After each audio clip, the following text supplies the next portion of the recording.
नमस्कार साथियों, तो आप सभी का स्वागत है हमारे YouTube channel club tutorial Sarang में।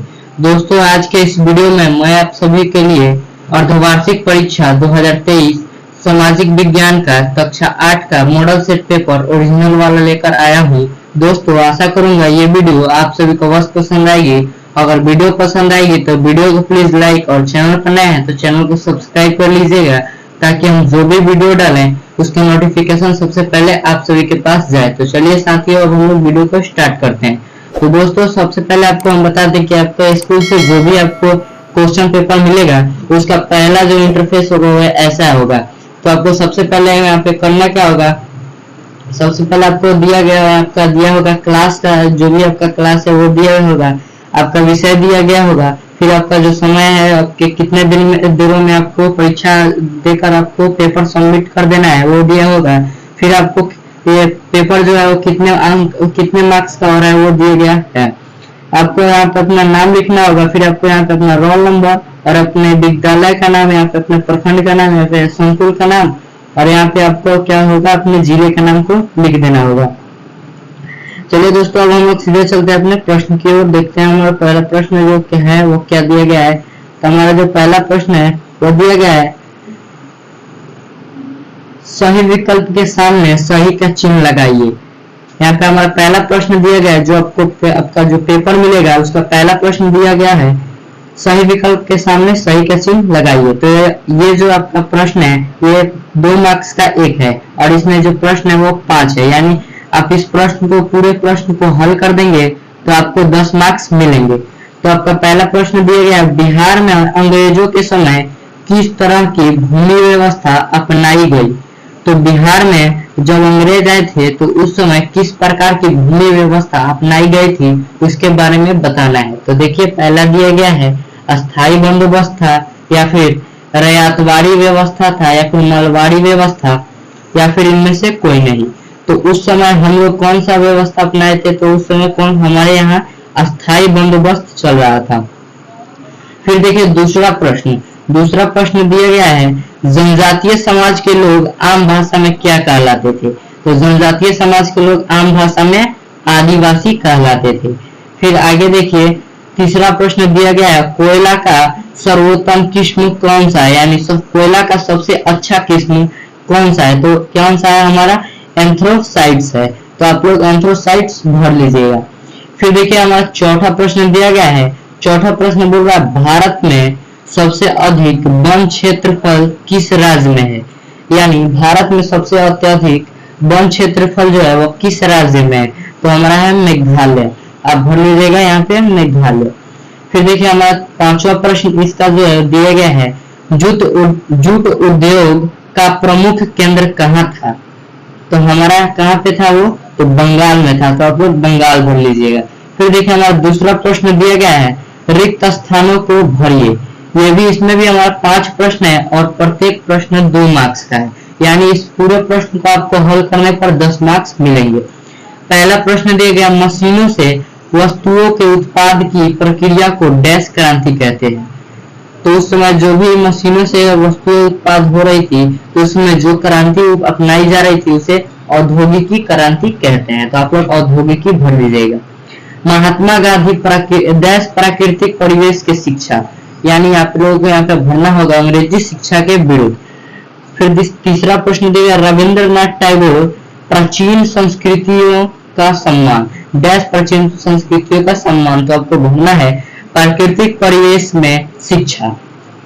फिर देखिए, कल्पकम में डैश ऊर्जा का उत्पाद होता है। तो कल्पकम में आपको भर लेना है, मादार्स परमाणु ऊर्जा संयंत्र का उत्पाद होता है। औद्योगिक जैविक खाद से भूमि की उर्वरा शक्ति डैश होती है। तो क्या होती है, अधिक मतलब बढ़ती है, यानी उसमें वृद्धि होती है। फिर देखिए हमारा तीसरा प्रश्न बोला जा रहा है, निम्न के जोड़े बनाए। यानी हमें क्या करना है, उनको एक दूसरे से मिलान करना है। यानी इस प्रश्न में हमें मिलान करना है। तो चलिए देखते हैं। पहला प्रश्न दिया गया है, नील दर्पण। तो नील दर्पण को हमें किससे मिलाना है, बिहार से मिला देना है। फिर दिया लोहा, लोहा को हम मिला देंगे हेमराटाइट। फिर दिया गया माझा प्रवास, इसको मिला देंगे हम लोग विष्णु भट्ट बोर्ड से। फिर दिया गया फरक्का, फरक्का को हम लोग मिला देंगे ताप विद्युत। फिर हमारा दिया गया लखनऊ, लखनऊ को हम लोग मिलाएंगे बेगम हजरा महल। फिर आप लोग क्या कीजिए, इसका स्क्रीनशॉट ले लीजिए ताकि आप लोगों को आसानी से लिखने में दिक्कत ना हो। चलिए देखते हैं हम लोग अगला प्रश्न।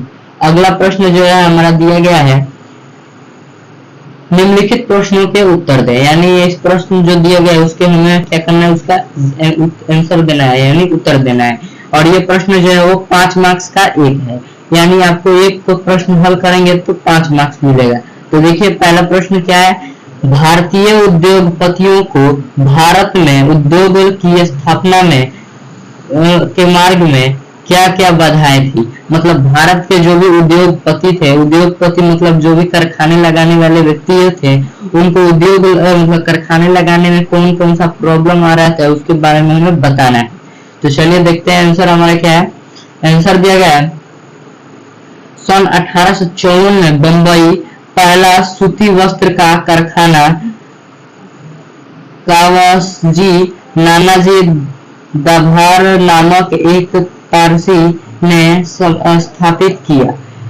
मतलब उस समय हमारे यहाँ सन 1854 ईस्वी में क्या हुआ था, 1854 ईस्वी में बंबई में एक सूती वस्त्र का कारखाना बैठाया गया जो कावासजी नानाजी दबार नामक एक पारसी जो थे उनके द्वारा क्या किया गया था, स्थापित किया गया था।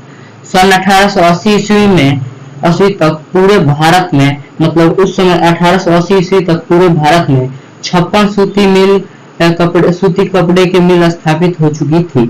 तो 1880 ईस्वी तक क्या हुआ था, 56 सूती कपड़ा का जो हमारा कपड़ा बनाने वाला मिल है वो स्थापित हो चुका था। इन कारखानों के लिए मशीनें विदेश से मंगाई जाती थी और इन कारखानों में जो भी मशीनें लगती थी वो विदेश से मंगाई जाती थी। भारतीय कपड़ा उद्योग की प्रगति ने विदेशों को चिंता में डाल दिया था। भारतीय उद्योगपतियों के सामने समस्या यह थी कि यदि किसी तरह अंग्रेजी सरकार भारतीय उद्योगों को बढ़ावा देने का कार्य करती तो उत्पादन क्षमता में वृद्धि की जा सकती थी। तो भारतीय उद्योगपतियों के सामने एक यह भी प्रॉब्लम था, अगर अंग्रेजी जो सरकार थे वो भारतीय उद्योगपतियों के उद्योग में बढ़ावा देते तो अच्छा रहता और क्या होता, उत्पादन क्षमता में जो क्या होता, वृद्धि होता। फिर देखिए आगे, अतः उन्होंने मांग की कि इंग्लैंड से आ रहे कपड़ों पर सरकार विशेष कर लगाए। उन्होंने क्या मांग की, मतलब जो भी हमारे भारत के जो भी हमारे क्या थे उद्योगपति थे वो मांग किए कि जो भी हमारे यहाँ इंग्लैंड से कपड़ा आ रहा है उसके ऊपर क्या किया जाए, अत्यधिक यानी कर लगाया जाए, मतलब विशेष कर लगाया जाए ताकि वो भारत में यहाँ के बने हुए कपड़ों से महंगा बिके। अगर कोई भी सामान बाहर से आ रहा है, अगर भारत सरकार उसे अधिक कर ले रहा है और जो बेचने के लिए आ रहा है तो वो उसे इकट्ठा करने के लिए अत्यधिक दाम लगाएगा, तो क्या होगा, लोग उसे नहीं खरीदेंगे और जो भी भारत में कपड़ा बन रहा है उसी को लोग खरीदना पसंद करेंगे। तो इस चीज की वो लोग मांग कर रहे थे। लेकिन अंग्रेजों ने ऐसा नहीं किया, बल्कि ऐसी नीति अपनाई कि भारत का औद्योगिक विकास धीमा रहे। और जो भी अंग्रेज थे वो ऐसा नहीं किए और उन्होंने ऐसा दिमाग लगाया, ऐसा तरकीब अपनाया जिससे भारत के जो भी औद्योगिक विकास था वो क्या हो, धीमा हो जाए यानी कम हो जाए। साथ ही अंग्रेजों के निर्देश पर बैंक ऊंचे ब्याज पर भारतीय उद्योगपतियों को कर्ज देते थे और जो भी अंग्रेज थे उनके कहने पर बैंक जो भी था, जैसे बैंक से कोई कुछ लोग लोन लेकर जो भी कार्य करते हैं या फिर अपनी कंपनी बैठाते हैं तो वो वैसा ही उद्योगपति करते थे, भारतीय उद्योगपति। तो क्या था, अंग्रेजों के कहने पर बैंक जो था उनके ऊपर अत्यधिक कर लगाता था जिससे उन्हें काफी परेशानियां होती थी। फिर देखिए हमारा दूसरा प्रश्न दिया गया है, भारत के सूती वस्त्र उद्योग का विवरण दीजिए। ये भी 5 नंबर का है और आपको ये सॉल्व करना ही होगा। तो चलिए देखते हैं हम लोग। आंसर हो जाएगा भारत का सूती वस्त्र उद्योग अंतर्राष्ट्रीय व्यापार का लगभग 1/4 भाग। भारत में कपड़े का उत्पादन लगातार बढ़ता जा रहा है। 1955 से 1951 में 4 अरब वर्ग मीटर कपड़ा तैयार किया गया तथा जो अब मतलब अभी के समय में 34 अरब वर्ग मीटर हो गया है। आधुनिक सूती वस्त्र उद्योग में वस्त्र निर्माण की प्रक्रिया कई तरह से गुजरती है। शुरू में मशीन द्वारा कपास से बीज निकाले जाते हैं जिसे गिनिंग कहते हैं। इसके बाद कपास को इकट्ठा कर गांठ तैयार किया जाता है। गांठ द्वारा कपास के धागे बनाए जाते हैं। फिर इन धागों की सहायता से मशीन द्वारा कपड़ा तैयार किया जाता है। फिर देखिए अगला प्रश्न जो है हमारा 5वां प्रश्न है जो 10 मार्क्स का है और आपको यह प्रश्न अवश्य हल करना होगा क्योंकि 10 मार्क्स का सवाल है। अगर आप एक प्रश्न ये हल नहीं करते तो आपका 10 नंबर जो है कट सकता है और आप इस सब्जेक्ट में फेल हो सकते हैं। तो आपको सबसे पहले इस प्रश्न को हल करना होगा। तो देखिए पहला प्रश्न दिया गया शिक्षा के विषय में महात्मा गांधी एवं रविंद्रनाथ टैगोर के विचारों को बताएं। शिक्षा के विषय में मतलब शिक्षा के बारे में रविंद्रनाथ टैगोर और महात्मा गांधी की क्या विचार था उनके बारे में हमें बताना है। तो देखिए महात्मा गांधी एक ऐसे शिक्षा के पक्षधर थे जो भारतीयों के भीतर प्रतिष्ठा और स्वाभिमान का भाव पुनर्जीवित करे। उनकी दृढ़ मान्यता थी भारत में शिक्षा केवल भारतीय भाषाओं में ही दी जानी चाहिए। उनके मुताबिक अंग्रेजी में दी जा रही शिक्षा भारतीयों को अपाहिज बना देती है, अपने सामाजिक परिवेश के से काट देती है और उन्हें अपनी ही भूमि पर अजनबी बना रही है। उनकी राय में विदेशी भाषा बोलने वाले स्थानीय संस्कृति से घृणा करने वाले अंग्रेजी शिक्षित भारतीय अपनी जनता से जुड़ने के तौर तरीके भूल चुके हैं। उनका मानना था कि शिक्षा मौखिक भी हो, जीवन में अनुभव और व्यावहारिक ज्ञान भी दो। शिक्षा का उद्देश्य व्यक्ति का मस्तिष्क एवं आत्मविश्वास होना चाहिए। केवल साक्षरता ही शिक्षा नहीं होती, हाथ से काम करने सीखना और हुनर भी सिखाना जरूरी है, तभी मस्तिष्क और समझने की क्षमता दोनों विकसित होंगे। टैगोर का मानना था कि संकुल मुक्त रचनाशील हो, जहां विद्यार्थी अपने विचारों और आकांक्षाओं को समझ सके। टैगोर का मानना था कि सृजनात्मक शिक्षा को केवल प्राकृतिक परिवेश में ही प्रोत्साहित किया जा सके। टैगोर को लगता था कि बचपन का समय अपने आप सीखने का समय होना चाहिए।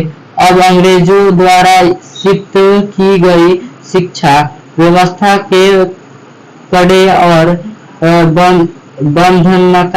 बंधनकारी अनुशासन से उसे मुक्त करना चाहते हैं।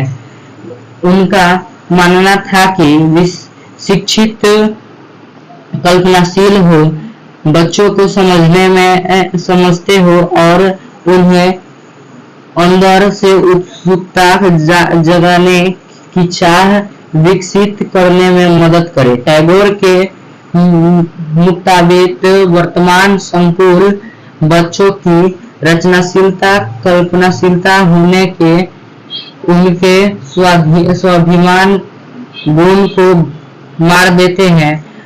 गांधी जी पश्चिमी सभ्यता और मशीन व प्रौद्योगिकी की उपासना के कठोर आलोचक थे। टैगोर आधुनिक पश्चिमी सभ्यता और भारतीय परंपरा के श्रेष्ठ तत्वों का सम्मिश्रण चाहते और उन्हें शक्ति निकेतन के काल संगीत और नृत्य के साथ साथ विज्ञान और प्रौद्योगिकी की शिक्षा पर भी जोर दिया। तो इसी के साथ जो हमारा मॉडल सेट पेपर का जो हमारा वीडियो है वो समाप्त होता है। आशा करता हूँ ये वीडियो आप सभी दोस्तों को अवश्य पसंद आई होगी। अगर वीडियो पसंद आई होगी तो वीडियो को प्लीज लाइक और हमारे चैनल पर नए हैं तो चैनल को सब्सक्राइब कर लीजिएगा ताकि हम जो भी वीडियो डालें उसका नोटिफिकेशन सबसे पहले आपके पास जाए। तो दोस्तों इसी के साथ आज के इस वीडियो में बस इतना ही। मिलते हैं हम लोग दूसरे वीडियो में, तब तक आप लोग वीडियो को लाइक कीजिए और चैनल को सब्सक्राइब कर लीजिए। धन्यवाद दोस्तों।